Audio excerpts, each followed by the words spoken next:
ಕೊಡಗು ಧ್ವನಿ digital media, ಇದು ಕೊಡಗಿನ ನಂಬರ್ 1 ಯೂಟ್ಯೂಬ್ ಚಾನಲ್. ಬಿಜೆಪಿ ಬೆಂಬಲಿತ ಸದಸ್ಯರೇನಿದ್ದಾರೆ ಸಭೆ ಬಹಿಷ್ಕಾರ ಮಾಡಿ ಹೊರ ಹೋಗಿದ್ದರು. ಎಲ್ಲ ಕೂಡ ನಮ್ಮ ಅವಧಿಯಲ್ಲಿ ಆಗಿದಂಥದ್ದು. ಇನ್ನು ಹೆಚ್ಚಾಗಿ ಹೇಳ್ಬೇಕಂತಂದರೆ ಹೊಸದಾಗಿ ಮಾಡಿದಂತಂದರೆ ಬಹುಶಃ ನೀವೆಲ್ಲ ನೋಡಿರ್ಬೋದು, ಕೀರೆ ಒಳಗೆ ಟ್ರ್ಯಾಶ್ ಬ್ಯಾರಿಯರ್ ಹಾಕಿದಂಥ ಒಂದು ಕೆಲಸ ಕಾರ್ಯನು. ಈಗ ಬಿಟ್ಟರೆ ನೀವು ನೋಡಿರ್ಬೋದು, ಇದು ಕಾಂಕ್ರೀಟ್ ಆದಮೇಲೆ ಟೈಲ್ಸ್ ಹಾಕಿದ್ಮೇಲೆ ಎಷ್ಟು ಅಸಮವ್ರು ಬಂದಲ್ಲಿ ಬಂದು ಉಗಿದು ಅಲ್ಲಿ ಏನೋ ಉಗಿಯೋದು ಅಂತಾನಲ್ಲ, ಆ ಮೇಲ್ಗಡೆ ಡೋರ್ ಮಾಡಿಸಿದ ಅದಕ್ಕಾಗಿ ಅದನ್ನು ರೂಮೇ ಮಾಡಿಬಿಟ್ಟಿದ್ರು ಮೇಲ್ಗಡೆ.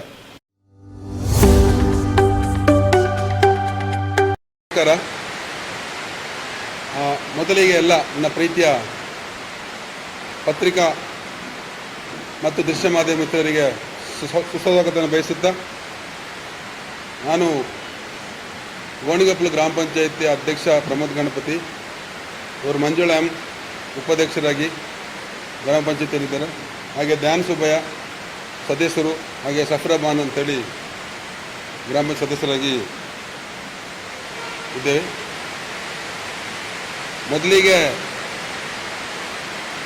ಇವತ್ತಿನ ಈ ಪತ್ರಿಕಾ ಮಾಧ್ಯಮದ ಮುಖಾಂತರ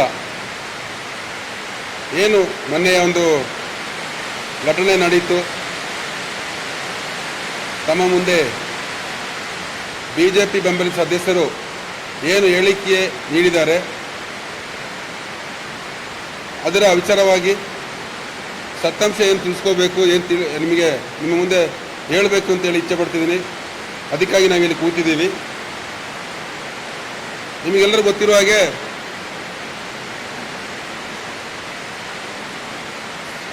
ಎರಡೂವರೆ ವರ್ಷ ಹಿಂದೆ ಏನು ಗ್ರಾಮ ಪಂಚಾಯಿತಿಯ ಅಧ್ಯಕ್ಷ ಸ್ಥಾನ ಪ್ರಕಟವಾಯಿತು. ಆ ಸಂದರ್ಭದಲ್ಲಿ ಬಿಜೆಪಿ ಸದಸ್ಯರು ಹೆಚ್ಚಾಗಿದ್ದರೂ ಕೂಡ ನಾನು ಕಾಂಗ್ರೆಸ್ ಬೆಂಬಲಿತ ಸದಸ್ಯನಾಗಿ ಅಧ್ಯಕ್ಷ ಸ್ಥಾನವನ್ನು ಅಲಂಕರಿಸಿಕೊಂಡು ಮತ್ತು ಉಪಾಧ್ಯಕ್ಷ ಸ್ಥಾನವನ್ನು ಕಾಂಗ್ರೆಸ್ ಬೆಂಬಲಿತ ಅಭ್ಯರ್ಥಿಯಾಗಿದ್ದ ಮಂಜುಳಮ್ಮ ಅವರು ವಹಿಸಿಕೊಂಡ್ರು.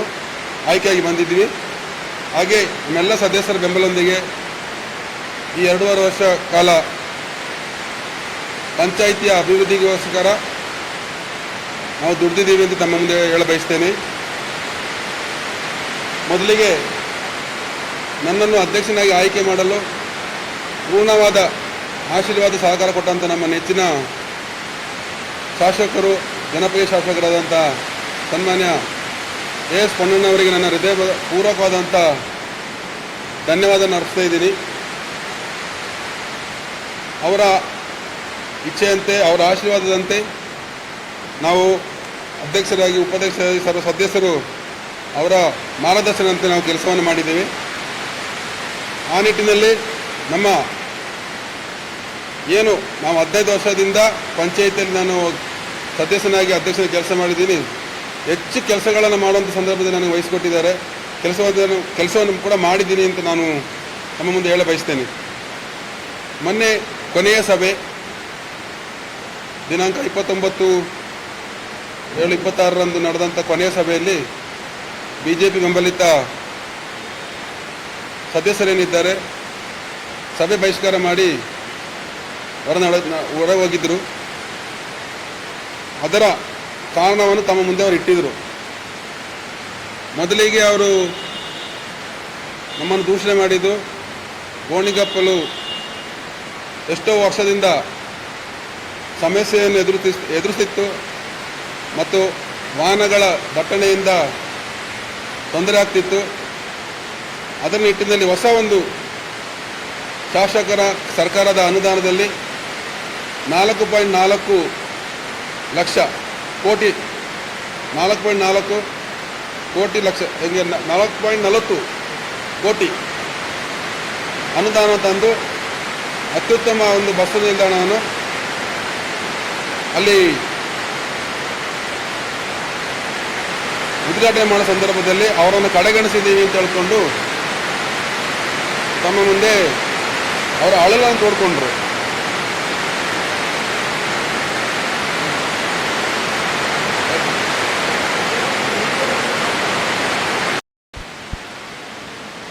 ಬಸ್ ನಿಲ್ದಾಣವನ್ನು ತಾರುತೂರಿಯಲ್ಲಿ ಉದ್ಘಾಟನೆ ಮಾಡಿದ್ದಾರೆ ಅಂತೇಳಿ ನಮ್ಮ ಮೇಲೆ ದೂಷಣೆಯನ್ನು ಮಾಡಿದ್ರು.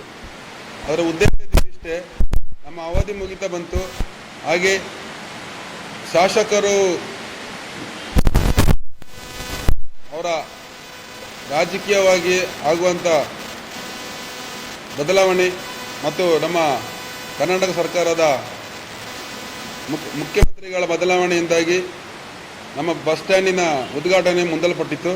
ಆ ನಿಟ್ಟಿನಲ್ಲಿ 9ನೇ ತಾರೀಕು ನಾನೇ ಶಾಸಕರಿಗೆ ಉದ್ಘಾಟನೆ ಮಾಡಬೇಕು ಅಂತೇಳಿ ಒತ್ತಡ ಮಾಡಿಸಿದ್ವಿ. ಯಾಕಂತೇಳಿದ್ರೆ ನಮ್ಮ ಅವಧಿ ಮುಗಿದ ಮೇಲೆ ನಾವು ಉದ್ಘಾಟನೆ ಮಾಡಿದ್ರೆ ನಾವು ಪಟ್ಟಂಥ ಶ್ರಮ ಅಲ್ಲಿ ಯಾರಿಗೂ ಗೊತ್ತಾಗೋದಿಲ್ಲ ಒಂದು ನಿಟ್ಟಿನಲ್ಲಿ ಕೆಲಸವನ್ನು ಮಾಡಿದ್ವಿ. ಅವ್ರು ಹೇಳಿದ್ರು ನಾವು ಅವ್ರನ್ನ ಕಡೆಗಣಿಸಿದ್ದೀವಿ ಅಂತ. ಅವರಲ್ಲಿ ನಾವು ನಿಮ್ಮ ಮುಖಾಂತರ ಪ್ರಶ್ನೆ ಮಾಡೋದು, ಅವರದೇ ಶಾಸಕರು ಸನ್ಮಾನ್ಯ ಸುಧಾ ಕುಶಲಪ್ಪನವರು, ಮೆಂಬರ್ ಆಫ್ ಲೆಜಿಸ್ಲೇಟಿವ್ ಕೌನ್ಸಿಲ್, ಅವರು ಕೂಡ ಬಂದು ನಮ್ಮ ಜೊತೆ ಉದ್ಘಾಟನೆಯಲ್ಲಿ ಭಾಗಿಯಾಗಿದ್ದಾರೆ. ಮತ್ತು ಅವ್ರು ಹೇಳಿದ್ರು, ಶಾಸಕರ ಹುಟ್ಟುಹಬ್ಬವನ್ನಲ್ಲಿ ನೀವು ಆಚರಿಸಿದ್ದೀರಿ ಅಂತ ಹೇಳ್ಕೊಂಡು. ಶಾಸಕರ ಹುಟ್ಟುಹಬ್ಬಕ್ಕಾಗಿಯೂ ಮೀಸಲಿಟ್ಟ ಜಾಗ ವೇದಿಕೆ ಇತ್ತು. ಅದರಲ್ಲಿ ಯಾವುದೇ ಬ್ಯಾನರ್ಗಳಾಗಲಿ ಇದರ ಉದ್ಘಾಟನೆ ಮಾಡುವಂಥ ಒಂದು ವಿಚಾರಗಳು ಯಾವುದಲ್ಲಿ ಇರಲಿಲ್ಲ. ಯಾಕಂತೇಳಿದ್ರೆ ಬಸ್ ಸ್ಟ್ಯಾಂಡ್ ಉದ್ಘಾಟನೆ ಇದ್ದಿದ್ದು ಬಂದು ಒಂದು ಕರಂಬಯ್ಯ ಅವರ ಒಂದು ಏನು ಬರವಣಿಗಿತ್ತು ಮತ್ತು 2 ಕಲ್ಲುಗಳು ಕೆತ್ತನೆ ಆಗಿತ್ತು, ಅದನ್ನು ಉದ್ಘಾಟನೆ, ಮತ್ತು ನಮ್ಮ ಸಂವಿಧಾನ ಶಿಲ್ಪಿ ಹಾಗೂ ಕೊಡಗಿನ ಗಾಂಧಿ ಅಂತ ಕಾಡಿಕೊಳ್ಳುವಂಥ ಇಬ್ಬರು ಏನು ಮಹಾತ್ಮರಾದಂತಹ ಹಿಂದೆ ನಮ್ಮ ಸ್ವಾತಂತ್ರ್ಯಕ್ಕೆ ಹೋರಾಟ ಮಾಡಿದಂಥವರ ಏನು ಕೆತ್ತನೆ ಇತ್ತು, ಅಲ್ಲಿ ಶಿಲ್ಪಿ ಇತ್ತು, ಅದನ್ನು ನಾವು ಉದ್ಘಾಟನೆ ಮಾಡೋ ನಿಟ್ಟಿನಲ್ಲಿ ಮಾತ್ರ ಕೆಲಸಗಳನ್ನು ಆಗಬೇಕು ಅಂತೇಳಿ ಒಂದು ಉದ್ದೇಶ ಇಟ್ಕೊಂಡು ಆಗ ನಾವು ಯೋಚನೆ ಮಾಡುವಂಥದ್ದಿತ್ತು. ಆದರೆ ಅವತ್ತೇ ನಾವು ಶಾಸಕರ ಒಂದು ಹುಟ್ಟುಹಬ್ಬನ ಆಚರಣೆ ಮಾಡಬೇಕು, ನಮ್ಮಲ್ಲಿ ಒಂದು ನಮ್ಮ ಹಿರಿಯರ ಕೋರಿಕೆಯ ಮೇರೆಗೆ ಅವತ್ತೇ ಮಾಡೋಣ ಅಂತೇಳಿ ನಾವು ಮಾಡಿದ ಹೊರತು ಅವ್ರನ್ನ ಕಡೆಗಣಿಸಬೇಕು ಹಾಗೇನು ಮಾಡಲಿಲ್ಲ. ಆ ವೇದಿಕೆಯು ಕೂಡ ನಮ್ಮದೇ ಖರ್ಚು, ಅಲ್ಲಿ ಮಾಡೋಂಥ ಕಾರ್ಯಕ್ರಮ ಖರ್ಚಲ್ಲಿ ನಾವೇನು ಬರ್ಸ್ಕೊಂಡಿದ್ದು ಹೊರತು ಬೇರೆ ಯಾರು ಮಾಡಲಿಲ್ಲ. ಅದು ಸರ್ಕಾರದ ಕಾರ್ಯಕ್ರಮ ಅಂತ ಕೂಡ ನಾವು ಮಾಡಲಿಲ್ಲ. ಯಾಕಂದರೆ ಆ ಏನು 2 ಉದ್ಘಾಟನೆ ಅಲ್ಲಿ ಹೋಗಿ ಮಾಡಿದ್ದೀವಿ, ಅದು ಮಾತ್ರ ಅದು ಸರ್ಕಾರದ ಕಾರ್ಯಕ್ರಮ ಅಂತೇಳಿ ನಾವು ಮಾಡುವಂಥ ಕೆಲಸಗಳು ಆಗಿದೆ ಅಷ್ಟೇ. ಅವ್ರನ್ನ ಕಡೆಗಣಿಸಿದ್ದು ಅಂತ ಹೇಳಿದ್ದು ಮತ್ತು ಉದ್ದೇಶಪೂರ್ವಕವಾಗಿ ನಾವು ದೂರ ಇಟ್ಟಿದ್ದು ಅಂತ ಹೇಳಿ ಮಾತು 100ಕ್ಕೆ 100 ಸುಳ್ಳು ಅಂತೇಳಿ ತಮ್ಮ ಮುಂದೆ ಹೇಳ ಬಯಸ್ತೀನಿ. ಮತ್ತು ಇನ್ನೊಂದು ಹೇಳಿದ್ರೆ, ಅವರು ಯಾವುದೇ ಕೆಲಸ ಕಾರ್ಯಗಳು ಆಗಲಿಲ್ಲ, ಸುಮ್ಮನೆ ಅವರು ಅವರ ಅಧ್ಯಕ್ಷ ಸ್ಥಾನ ಅವಧಿಯಲ್ಲಿ ಸಮಯವನ್ನು ವ್ಯರ್ಥ ಮಾಡಿದರು ಅಂತ ಕೂಡ ಹೇಳಿದ್ರು. ಅದಕ್ಕೆ ಮುಂಚಿತವಾಗಿ ಇನ್ನೊಂದು ಹೇಳ್ಬಿಡ್ತೀನಿ, ಬೋಜಮ್ಮ ಅವರು ಹೇಳಿದ್ರು, ಏನೋ ಅವರ ಹಿಂದೆ ಬಂದಂಥ ಮುಖ್ಯಮಂತ್ರಿಗಳು ಅನುದಾನವನ್ನು ಬಿಡುಗಡೆ ಮಾಡಿದ್ರು, ಅದರ ಮುಖಾಂತರ ಕೆಲಸವನ್ನು ಪ್ರಾರಂಭ ಮಾಡಿದ್ದು ಅಂತೇಳಿ. ಅವರಲ್ಲಿ ಮನವಿ ಮಾಡೋದಿಷ್ಟೇ, ಅವರು ಏನು 1 ಕೋಟಿ ಅಂತ ಅವ್ರು ಹೇಳಿದ್ದಾರೆ, ಅದನ್ನು ಅವರು ಬಿಡುಗಡೆ ಆಗಿದ್ದರೆ ದಯವಿಟ್ಟು ಅದರ ಏನು ಇರ್ತಲ್ಲ FDಗೆ ಆಗುವಂಥ ಒಂದು ಅವರ ಆದೇಶ ಪತ್ರ ಏನಿರ್ತದೆ, ಬಂದಂಥ ಹಣಗಳ ವ್ಯವಸ್ಥೆಗಳಲ್ಲಿ ಇರ್ತದೆ, ಅದನ್ನು ದಯವಿಟ್ಟು ತಮ್ಮ ಮುಂದೆ ಬಹಿರಂಗಪಡಿಸಲಿ ಅಂತ ನಿಮ್ಮ ಮುಂದೆ ಅವ್ರನ್ನ ಕೇಳ್ಕೊಳ್ತಿದ್ದೀನಿ. ಹಾಗೆ ಇದ್ದಲ್ಲಿ ಅವ್ರು ಮಾಡಿದ್ದಲ್ಲಿ ನಾನು ಅವ್ರನ್ನ ನಮ್ಮ ಶಾಸಕರ ಮುಖಾಂತರ ಹೇಳಿ ಅವರನ್ನು ಕರೆದು ಅಭಿನಂದಿಸುವಂಥ ಕೆಲಸ ಕೂಡ ನಾವು ಮಾಡುವಂಥದ್ದು ತಯಾರಿದ್ದೀವಿ ಅಂತ ತಮ್ಮ ಮುಂದೆ ಹೇಳ ಬಯಸ್ತೀನಿ. ಹಾಗೆ ಕೆಲಸಗಳೇ ನಡೆದಿಲ್ಲ ಅಂತ ಹೇಳಿದ್ರು. ಇಲ್ಲಿ ಪಟ್ಟಿ ಇದೆ ಸರ್, ಬಹುಶಃ ಇದು ಓದಬೇಕಂತ ಹೇಳಿದ್ರೆ ಒಂದು ಗಂಟೆ ಬೇಕಾಯ್ತದೆ. ನನ್ನ ಅವಧಿಯಲ್ಲಿ ಎಷ್ಟು ಕೆಲಸಗಳ ಮಾಡಿದ್ದೀನಿ, ಎಷ್ಟು ಲಕ್ಷ ಕೆಲಸ ಮಾಡಿದ್ದೀನಿ, ಎಷ್ಟು ಕೋಟಿ ಕೆಲಸಗಳು ಅನುದಾನ ಇದ್ದೆ ಅಂತ ಹೇಳ್ಕೊಂಡು ವ್ಯವಸ್ಥೆಗಳನ್ನು ನಾವು ಸಂಖ್ಯೆ ಮೂಲಕ ತಮಗೆ ಹೇಳ ಬಯಸ್ತೀನಿ. ಉದಾಹರಣೆಗೆ ಅವ್ರದ್ದೇ 1ನೇ ವಿಭಾಗದಲ್ಲಿ ಅವರಿಗೆ ನನ್ನ ಅವಧಿಯಲ್ಲಿ ಕೊಟ್ಟಂಥ ಮೊತ್ತ ಎಷ್ಟು ಅಂತ ಹೇಳಿದ್ರೆ 24 ಲಕ್ಷ ಹತ್ತಿರದ ಅಮೌಂಟ್ ಅವರು ಬರೀ 1ನೇ ವಿಭಾಗಕ್ಕೆ ಕೊಟ್ಟಿದ್ದೀನಿ. ಇನ್ನೊಂದು ಹೇಳ ಬಯಸ್ತೀನಿ, 1ನೇ ವಿಭಾಗದಲ್ಲಿ ಮೊದಲ ನನ್ನ ಉದ್ಘಾಟನೆ ಆಗಿದ್ದು ಅವರ ವಾರ್ಡಿನಲ್ಲೇ. ಏನು ಅವರಿಗೆ ತುಂಬ ತೊಂದರೆ ಆಗ್ತದಂಥ ಒಂದು ಅಂಗನವಾಡಿ ಥರ ಅಂತ ಒಂದು ಬಿಲ್ಡಿಂಗು, ಎಷ್ಟೋ ವರ್ಷದಿಂದ ಅವರೇ ಅಲ್ಲಿದ್ದರು, ಅವ್ರದ್ದೇ ಅಧ್ಯಕ್ಷರಿದ್ದರು, ಜಿಲ್ಲಾ ಪಂಚಾಯತ್ ಸದಸ್ಯರು ಕೂಡ ಇದ್ದರು. ಆಗ ಕೂಡ ಅವ್ರಿಗೆ ಏನು ಕಟ್ಟಡ ಇತ್ತು ಅದನ್ನು ಶುಚಿತ ಕಾಪಾಡಲು ಮತ್ತು ಒಳ್ಳೆಯ ಒಂದು ಸಭೆ ನಡೆಸುವಂಥ ಸಭಾಂಗಣ ಮಾಡುವಂಥ ಅವರು ಒಂದು ವ್ಯವಸ್ಥೆ ಅವರಿಗೆ ಮಾಡಲಿಕ್ಕೆ ಆಗಲಿಲ್ಲ.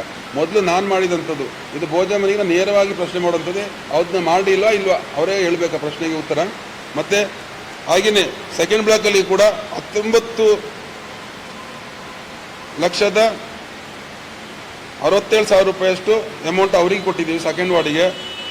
ಹೆಚ್ಚಿನ ಅನುದಾನ ಬಂದಿದ್ದು 3ನೇ ವಿಭಾಗಕ್ಕೆ ಹತ್ರ 33 ಲಕ್ಷದ ಹತ್ತಿರ ದುಡ್ಡು ಅವರಿಗೆ ಕೊಟ್ಟಿದ್ದೀವಿ. ಅದು ಮಂಜಳಮ್ಮನವರ ಒತ್ತಡದಿಂದ ಹೆಚ್ಚಾಗಿದೆ. ಹಾಗೆ 6ನೇ ವಿಭಾಗದಲ್ಲಿ 29 ಲಕ್ಷ ರೂಪಾಯಿ ದುಡ್ಡನ್ನು ನನ್ನ ಅವಧಿಯಲ್ಲಿ ಖರ್ಚು ಮಾಡಿದ್ದೀನಿ ಅಲ್ಲಿಗೆ. ಹಾಗೆ 7ನೇ ವಿಭಾಗದಲ್ಲಿ ಕೂಡ 11 ಲಕ್ಷ ಹಾಗೂ 8ನೇ ವಿಭಾಗದಲ್ಲಿ 12 ಲಕ್ಷ ಅಮೌಂಟನ್ನು ನಾವು ಕೊಟ್ಟಿದ್ದೀವಿ.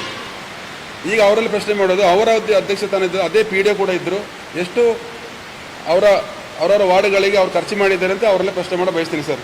ಇದು ಪಂಚಾಯತಿಗೆ ಸಿಗುವಂಥ ಪತ್ರಗಳು, ಎಷ್ಟು ಅಮೌಂಟ್ ಇದೆ, ಎಷ್ಟು ಖರ್ಚಾಗಿದೆ ಅಂತೇಳಿ ಅವ್ರು ತಗೋಬೋದು. ಹೋಗ್ಬಿಟ್ಟು ನಾವು ಸುಳ್ಳು ಹೊಡೆದಾದ್ರೆ ಅಲ್ಲಿ ಇರ್ತದೆ ಅವರಿಗೆ, ಅವ್ರು ತಗೋಬೋದು. ಹಾಗೆ ನಾ ಬಂದು ಕೂರಾಗ ಇದ್ದಂಥ ಅಮೌಂಟ್ಗಳು ಎಷ್ಟು, ಹಿಂದೆ ಅವ್ರು ಕಲೆಕ್ಷನ್ ಮಾಡೋ ದುಡ್ಡು ಎಷ್ಟು ಕೂಡ ಇಲ್ಲಿ ನಾನು ಫುಲ್ ಡೀಟೇಲ್ಸೇ ಕೊಡ್ತಿದ್ದೀವಿ. ಪೂರತ್ತಿಗೆ 5.5 ಲಕ್ಷ ಅಮೌಂಟ್ ದುಡ್ಡು ಅಲ್ಲಿ ಇತ್ತು. ತದನಂತರ ನಾನು ಕಲೆಕ್ಷನ್ ಮಾಡಿ ಖರ್ಚು ಮಾಡಿದ್ದು ಹತ್ರ 1,66,00,000 ದುಡ್ಡು ನಾವು ಪಂಚಾಯಿತಿ ಕೆಲಸಕ್ಕಾಗಿ ಕೆಲಸಗಳನ್ನು ಮಾಡಿದ್ದೀವಿ. ಇಷ್ಟು ಕೆಲಸ ನನ್ನ ಅವಧಿಯಲ್ಲಿ ಆಗಿದೆ, ಬರೀ ಪಂಚಾಯಿತಿ ಫಂಡಲ್ಲಿ ಹೇಳ್ತಿರೋದು. ಹೊರತುಪಡಿಸಿ ನಮ್ಮ ಶಾಸಕರು ನೀಡಿದಂಥ ಅನುದಾನ, ಮೊದಲಿಗೆ ಗ್ರಾಮ ಪಂಚಾಯತ್ ವ್ಯಾಪ್ತಿಯಲ್ಲಿ 2 ವಾರ್ಡ್ ಹೋಗೋ ಬ್ರಿಡ್ಜ್ಗಳು, ಅದರಲ್ಲಿ ಬೈಪಾಸಿಗಿರುವಂಥ 40 ಲಕ್ಷ ವೆಚ್ಚದಲ್ಲಿ ಕಾಂಕ್ರೀಟ್ ರಸ್ತೆ, ಅಲ್ಲಿಗೇನೆ 3 ಕೋಟಿ ತಡೆಗೋಡೆ ನಿರ್ಮಾಣ, 7th ವಾರ್ಡ್ ಆ ಕಡೆಗೆ ಬೈಪಾಸ್ಗಿರೋ ಅಂತ ಹೇಳ್ತಿರೋ ವಿಚಾರ. ಮತ್ತು ಈಗ ಅಮೌಂಟ್ ಬಂದಿದೆ, ಆದರೆ ಕೆಲಸ ಮಾಡಲಿಕ್ಕೆ ಆಗಲಿಲ್ಲ. 39 ಲಕ್ಷ ಇನ್ನೂ ಕಾಂಕ್ರೀಟ್ ರಸ್ತೆ ಹೆಚ್ಚಿಗಾಗಿ ಬಂದಿದೆ ಅಲ್ಲಿಗೆ, ಆದಷ್ಟು ರಸ್ತೆಗಳು. ಮತ್ತು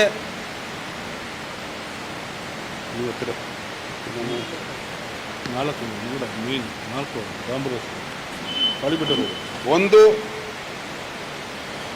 4, 5, 6 ಅಷ್ಟು ವಾರ್ಡ್ಗಳಲ್ಲಿ ಟಾರ್ ರೋಡ್ ಮಾಡೋಂಥದ್ದು ಮಾಡಿದ್ದೀವಿ.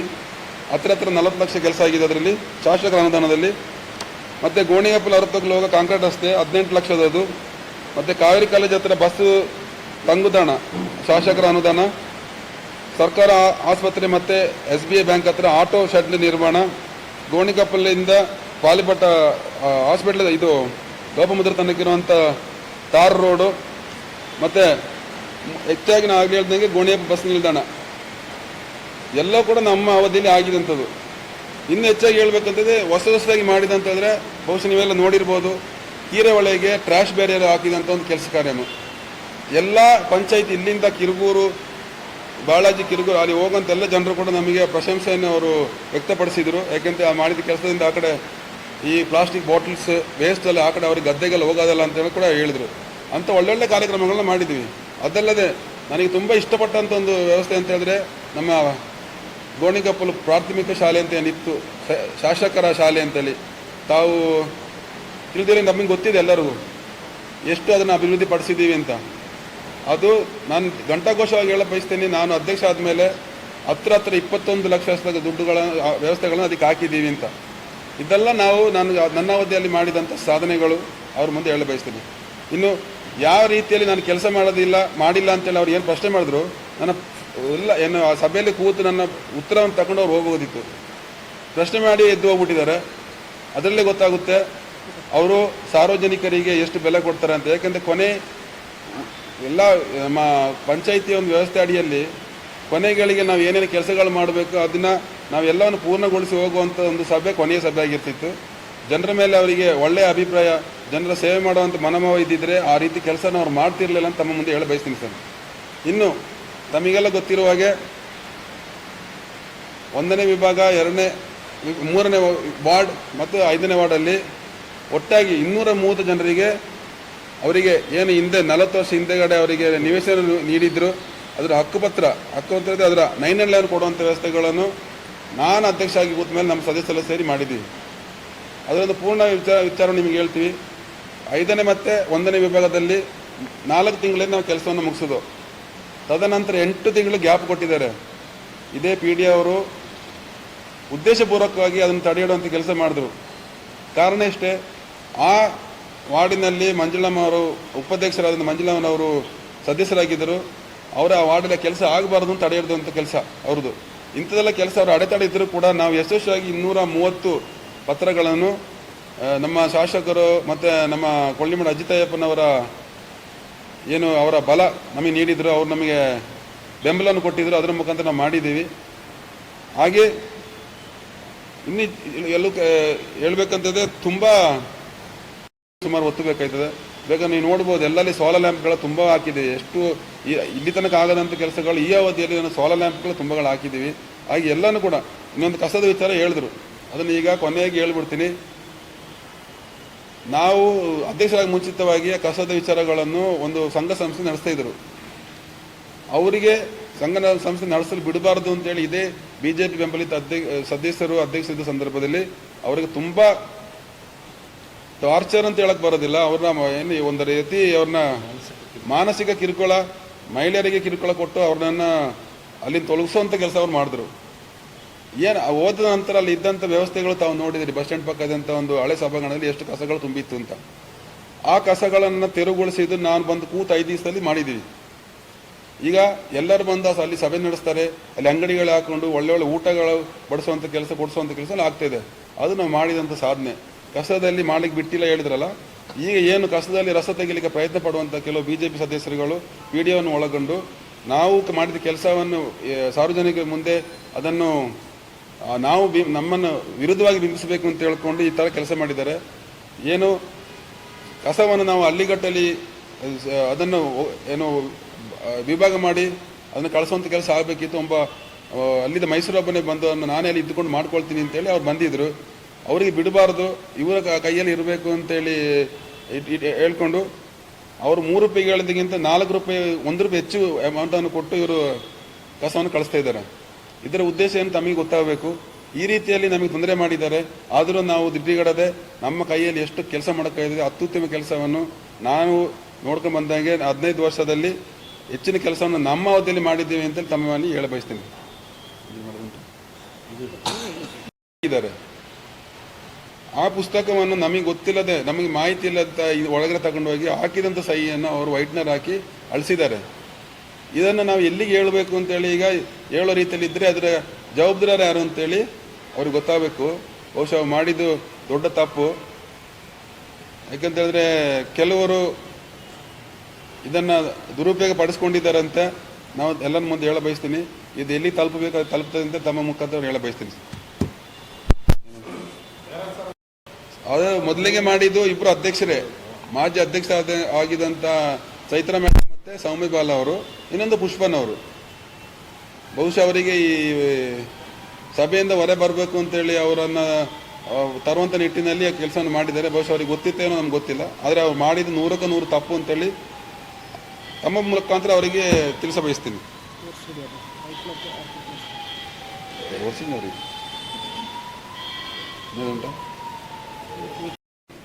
DC ಅವರ ಅವರಿಂದ ಮಾಹಿತಿ ಪಡ್ಕೊಂಡು ಪ್ರೋಟೋಕಾಲ್ ಮಾಡಿಕೊಂಡೆ ನಾವು ಇನ್ವಿಟೇಷನ್ ಮಾಡಿ ಕಳಿಸ್ಕೊಟ್ಟಿದ್ದೀವಿ. ನಾನು ಖುದ್ದಾಗಿ ಅವರ ಫೋನ್ ಮಾಡಿ ಹಾಕಿದ್ದು ಮತ್ತೆ ಅವರಿಗೆ ಕಳಿಸಿದಂಥ ಯಾವ್ದು ಇನ್ವಿಟೇಷನ್ ಅಲ್ಲ, ಖುದ್ದಾಗಿ ನಾನು ಕೂಡ ಕರೆದಿದ್ದೀನಿ. ಮತ್ತೆ ಅವರು ಹೇಳಿದ್ರು ಒಂದು 2 ವಾರ ಮುಂಚಿತವಾಗಿ ನಾವು ಸಭೆ ಕರೆದು ಇದು ನಾವು ಉದ್ಘಾಟನೆ ಮಾಡಬೇಕಿತ್ತು ಅಂತ. ಸಭೆದ ಉದ್ಘಾಟನೆ ಮಾಡೋದು ನಮ್ಮ ಕೈಲಿಲ್ಲ. ಯಾಕಂದರೆ ಶಾಸಕರದ್ದು ದಿನಾಂಕ ಯಾವುದು ನಿಗದಿ ಮಾಡಬೇಕು ಅವತ್ತು ಮಾಡಬೇಕಂತ ಒಂದು ಅನಿವಾರ್ಯತೆ ಇತ್ತು ನಮ್ಮ ಹತ್ರ. ಯಾಕಂದರೆ ಅದಾದಮೇಲೆ ನಮಗೆ ಆಗ್ತಿರಲ್ಲ, ಇಲ್ಲಿ ತನಕ ನಮಗೆ ಶಾಸಕರು ಸಿಗಲಿಲ್ಲ. ಈಗ ನಾಡಿದ್ದು ನಮ್ಮದು ಅವಧಿ ಮುಗೀತದೆ. ಇದಾದಮೇಲೆ ನಮ್ಮ ಉದ್ಘಾಟನೆ ಮಾಡಿ ಏನು ಪ್ರಯೋಜನ ಅಂತೇಳಿ ಮಾಡಿದ್ದೀವಿ ಅಷ್ಟೇ. ಅವರು ಇನ್ವಿಟೇಷನ್ ಬಂದಿಲ್ಲ ಅದೇ ಅಂತೆಲ್ಲ ಸಭೆಗೆ ಬೇಕಾದ್ರೆ ಇಲ್ಲಿ ಇದೆ, ಕಳಿಸ್ಕೊಡ್ತೀನಿ ನಿಮಗೆ ಇನ್ವಿಟೇಷನ್ ಮಾಡಿದ್ದು. ಪಂಚಾಯತಿಯಲ್ಲಿ ಕೂಡ ಅವ್ರಿಗೆ ಕಳಿಸಿದ್ದೀನಿ ನಾನು. ಅವರು ಅದನ್ನು ಎಲ್ಲರಿಗೂ ಕಳಿಸಿದ್ದಾರೆ ಗ್ರೂಪಲ್ಲಿ. ಅವರು ಕೂಡ ಎಲ್ಲರೂ ಕರೆ ಮಾಡಿ ಹೇಳಿದ್ದಾರೆ. ಅವ್ರು ಇಲ್ಲ ಅಂತ ಹೇಳೋದು 100ಕ್ಕೆ 100 ಸುಳ್ಳೆ.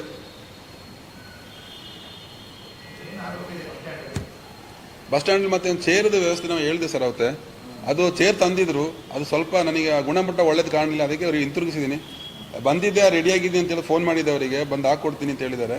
ಮತ್ತು ಅಂಬೇಡ್ಕರ್ ಸನ್ಮಾನ್ಯ ಅಡ್ವೊಕೇಟ್ ನಮ್ಮ ಪುತ್ಥಳಿ ಮತ್ತು ಅವರು 2 ಪುತ್ಥಳಿಗಳಿಗೆ ಅಂತೇಳಿ 2 ವಿಚಾರಗಳನ್ನು ಅವ್ರು ಮಾಡಿಕೊಡೋಕೆ ರೆಡಿ ಇದ್ದಾರೆ. ಆದರೆ ಈ ಮಳೆ ಮತ್ತು ಅವ್ರೇನು ಬೇರೆ ಜಾಗದಲ್ಲಿ ಕೆಲಸ ಮಾಡ್ತಿದ್ದಾರೆ, ಅದಕ್ಕೆ ಸ್ವಲ್ಪ ಲೇಟ್ ಆಗ್ಬೋದು ಅಂತ ಹೇಳಿದ್ರು. ಬೇಗ ಇನ್ನೊಂದು ಟ್ರಾನ್ಸ್ಫಾರ್ಮರ್ ಅಷ್ಟೇ ಅದು ರೆಡಿ ಇದೆ.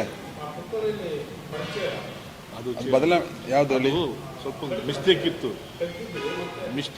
ಅದು ಆಗಿದೆ, ರೆಡಿಯಾಗಿ ಬಂದಿದೆ. ಮಿಸ್ಟೇಕ್ ಇತ್ತು, ಅದು ನೀವೆಲ್ಲ ನೋಡ್ಬಿಟ್ರೆ ಬರೆದು ಬಿಡ್ತೀರಿ ಅಂತ ಹೇಳ್ಕೊಂಡು ಆಯ್ತಾ. ಅಲ್ಲ, ನಿಮಗೆ ಮನೆ ಹೆಸರು ಗೊತ್ತಾಗ್ಲಿಲ್ಲ. ಅದು ಪಾಂಡ್ಯಂಡದಾಗಿತ್ತು, ಪಂದ್ಯಂಡ ಇರ್ಬೇಕಿತ್ತು, ಅದು ಪಾಂಡ್ಯಂಡದಾಗ್ಬಿಟ್ಟಿದೆ. ನಮ್ಮ ಕೊಡಗಿ ಟಚ್ ಕಮ್ಮಿ ಬರೆಯೋರಿಗೆ ಅವರಿಗೆ ಹಾಗೆ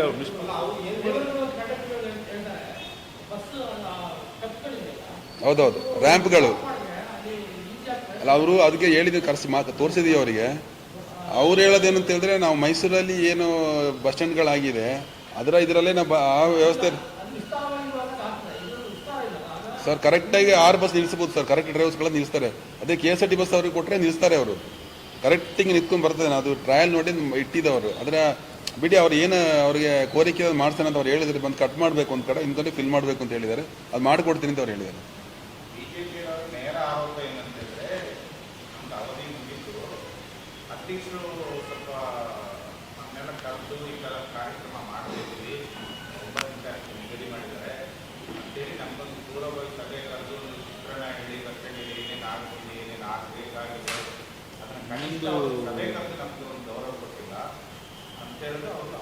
ಸರ್ ಇದು ಸಭೆ ಒಂದು ಮೊದಲೇ ಆಗಿತ್ತು ಸರ್, ಸಾಮಾನ್ಯ ಸಭೆಯಲ್ಲಿ ಇದ್ರ ಬಗ್ಗೆ ಪೂರ್ಣವಾದ ಮಾಹಿತಿ ಕೊಟ್ಟಿದ್ದೇನೆ.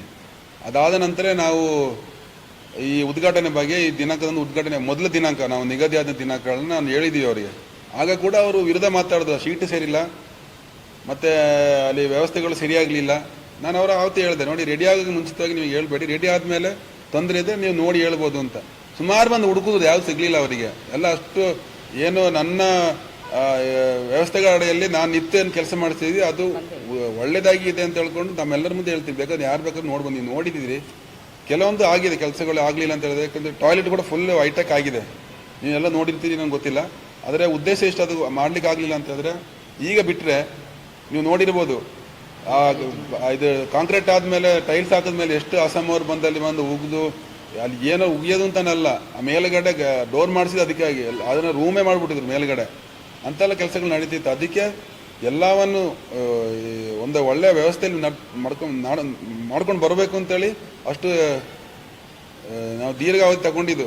ಅದ ನಂತರ ನಮಗೆ ಪ್ರಾಬ್ಲಮ್ ಆಗಿದ್ದು ಶಾಸಕರ ದಿನಾಂಕ. ನಮ್ಮ ಸರ್ಕಾರದ ಈ ಬದಲಾವಣೆಯಿಂದ ಸ್ವಲ್ಪ ನಮಗೆ ಏಟಾಯ್ತು. ಇಲ್ಲದ್ರೆ ಒಂದು ದೊಡ್ಡ ಕಾರ್ಯಕ್ರಮನೇ ಮಾಡ್ತಿದ್ದು. ಸನ್ಮಾನ್ಯ ಮುಖ್ಯಮಂತ್ರಿ ನಿಕಟ ಪೂರ್ವ ಮುಖ್ಯಮಂತ್ರಿ ಆದ ಸಿದ್ದರಾಮಯ್ಯನವರು ಬಂದು ನಮ್ಮ ಈ ಕಾರ್ಯಕ್ರಮದಲ್ಲಿ ದೊಡ್ಡ ಒಂದು ವೇದಿಕೆಯನ್ನು ನಾವು ಅಲ್ಲಿ ಗ್ರೌಂಡಲ್ಲಿ ಮಾಡಬೇಕು ಅಂತೇಳಿ ಅದರ ಪೂರ್ವಭಾವಿ ಸಭೆಗಳಾಗಲಿ ವ್ಯವಸ್ಥೆಗಳು ಆಗಿತ್ತು, ವೇದಿಕೆಗೆಲ್ಲ ವ್ಯವಸ್ಥೆಗಳಾಗಿತ್ತು.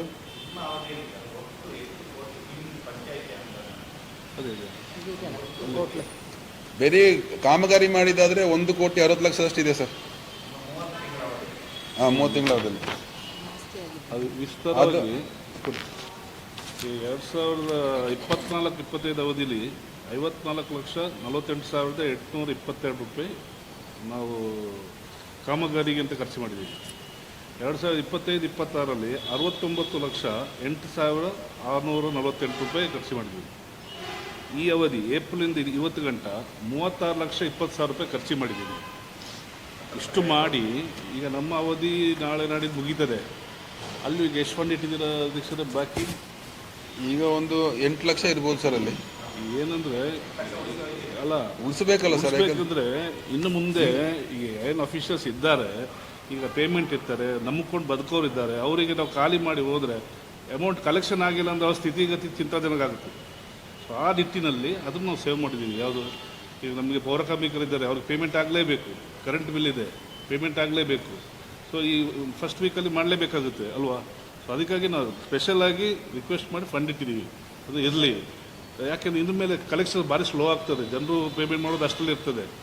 ನಾವು ಬಾಡಿ ಇರುವಾಗ ನಾವು ಕೇಳ್ತೀವಿ, ಜನರು ಬಂದು ಕಟ್ತಾರೆ. ಈಗ ಕೇಳೋರಿಲ್ಲ, ಇನ್ನು ಆಯಿತು, ಇನ್ನು ಯಾರು ಕೇಳೋರಿಲ್ಲ, ಹೇಳೋರಿಲ್ಲ. ಇನ್ನು ಕಟ್ಟೋರು ಕಟ್ತಾರೆ, ಕಟ್ಟೋದಿಲ್ಲ ಕಟ್ಟೋದೇ ಇಲ್ಲ. ಇನ್ನು ಹೊಸ ಬಾಡಿ ಬಂದು ಆದೇಶ ಮಾಡಬೇಕಾಗುತ್ತೆ ಜನರಿಗೆ. ಅಮೌಂಟ್ ಹಿಂದೆ ಕೂಡ ಹಂಗೆ ಆಗಿತ್ತು. ಏನು ಮುಂಚಿತವಾಗಿ 3 ಕೋಟಿ ಹತ್ರ ಪೆಂಡಿಂಗ್ ಇತ್ತು ಕಲೆಕ್ಷನ್. ಅಲ್ಲಲ್ಲ ಎಲ್ಲ ಟೋಟಲ್ ಕಂದೇ ಕಲೆಕ್ಷನ್ ಮಾಡಲಿಕ್ಕೆ ನೀರು ಕಂದ ಎಲ್ಲ ಸೇರಿ ಬಾಡಿ ಎಲ್ಲ ಸೇರಿ. ಆಗ ಕರೆಂಟ್ದು ಬಿಲ್ ಸಮೇತ ಪೆಂಡಿಂಗ್ ಇತ್ತು, ಎಲ್ಲನೂ ಮುಗಿಸಿದ್ದೀವಿ. ಅದರಲ್ಲಿ ಸೇರಿಸಲಿಲ್ಲ, ಕರೆಂಟ್ ಬಿಲ್ ಆಗಲಿ ಯಾವುದೋ ಎಲ್ಲೆಲ್ಲ ಕೊಡ್ಲಿಕ್ಕಿದೆ ಎಲ್ಲ ಕೂಡ ಮುಗಿಸಿದ್ದೀವಿ. ಅದು ಇವರಿಗೆ ಸಹಿಸ್ಲಿಕ್ಕೆ ಆಗೋದಿಲ್ಲ ಅಷ್ಟೇ. ಮತ್ತೆ ರೋಡ್ದು ವಿಚಾರ ಮಾತಾಡೋದು, ಅದು ಹೇಳಕ್ಕೆ ಬಿಟ್ಟೋಯ್ತು. PWD ರಸ್ತೆನ ನಾನು ಮಾಡೋಕ್ಕಾಯ್ತದೆ ಪಂಚಾಯತಿಂದ, ಅದು ಸ್ಯಾಂಕ್ಷನ್ ಆಗಿ ಬಂದಂತ. ಇನ್ನೂ ಕೂಡ 80 ಲಕ್ಷದಷ್ಟು ಅಮೌಂಟು ಈಗ ಹಾಕಿದ್ದೀವಿ, ಅಮೌಂಟು ಕೆಲಸಕ್ಕೆ ಅಂತ, ತಾರ್ ರಸ್ತೆಗೆ ಮತ್ತು ಕಾಂಕ್ರೀಟ್ ರಸ್ತೆಗೆ ಅಂತೇಳಿ. ಅದು ಕೂಡ ಈಗ ಅದನ್ನು ಹೇಳಿಕ್ಕೆ ಬರೋದಿಲ್ಲ, ಕೆಲಸ ಆದಮೇಲೆ ಬೇಕಾದ್ರೆ ನಾವು ಹೇಳ್ಬೋದಿತ್ತು ಹಿಂಗೆ ಆಗಿದೆ ಅಂತ. ಶಾಸಕರ ಅನ್ನೋದಲ್ಲಿ ಆ ಅಮೌಂಟ್ ಕೂಡ ಹಾಕಿದ್ದಾರೆ ಅವರು.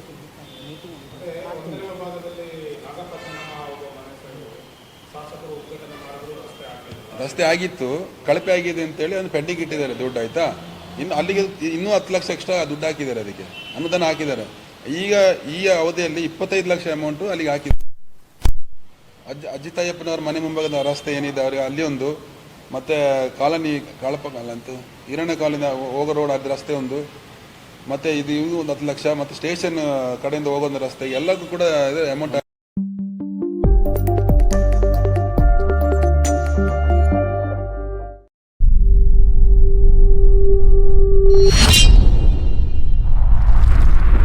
ಕೊಡಗು ಧ್ವನಿ ಡಿಜಿಟಲ್ ಮೀಡಿಯಾ, ಇದು ಕೊಡಗಿನ ನಂಬರ್ 1 ಯೂಟ್ಯೂಬ್ ಚಾನಲ್.